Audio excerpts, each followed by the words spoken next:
అందరికీ నమస్తే. నేను గరిడేపల్లి సత్యనారాయణ, న్యూ లక్ష్య ఆర్గనైజేషన్. ఈ ట్రైన్స్‌కి సంబంధించినటువంటి సమాచారం చెప్పడం ఈ వీడియో యొక్క ఉద్దేశ్యం.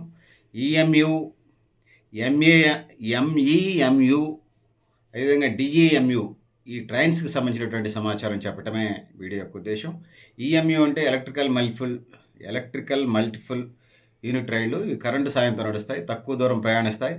ప్రధానంగా నగరాల్లో కానీ సబర్బన్ ఏరియాలను కలుపుతూ ఇవి ప్రయాణం చేస్తుంటాయి. ఇలాంటి ట్రైన్స్ ప్రయాణం చేస్తూ ఉంటాయి. ఈ కాలుష్య రహితం అనేది చెప్తా ఉన్నాను. ఈఎంయు అంటారు, ఎలక్ట్రికల్ మల్టిపుల్ యూనిట్ రైళ్ళు. ఇది కరెంటు సాయంతో నడిచాయి ఈఎంయు అంటే. సో దాని తర్వాత ఎంఈఎంయు అంటే మెయిన్ లైన్ ఎలక్ట్రికల్ మల్టిపుల్ యూనిట్లు. ఇవి ఈ రైళ్ళు ఎక్కడెక్కడ నడుస్తాయంటే, ఈ రైళ్ళు సబర్బన్ కంటే ఎక్కువ దూరం అంటే లాంగ్ జర్నీలకి ఇది పనిచేస్తాయి.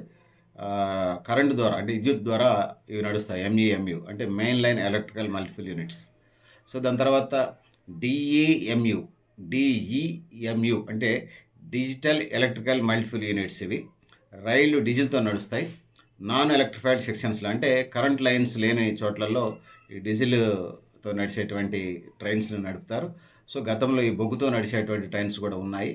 సో దీనికి సంబంధించింది ఇది ఈఎంయు, ఎంఈఎంయు, అదేవిధంగా డిఈఎంయు, ఈ ట్రైన్స్ అనేది నేను తెలియజేస్తా ఉన్నాను. నేను గరిడేపల్లి సత్యనారాయణ. మీరు కూడా మరింత సమాచారం మీ దగ్గర ఏమైనా సమాచారం కానీ కామెంట్స్ బాక్స్ రూపంలో కానీ మీ అభిప్రాయాలు రాయండి అని తెలియజేస్తున్నాను. నేను గరిడేపల్లి సత్యనారాయణ, న్యూ లక్ష్య ఆర్గనైజేషన్.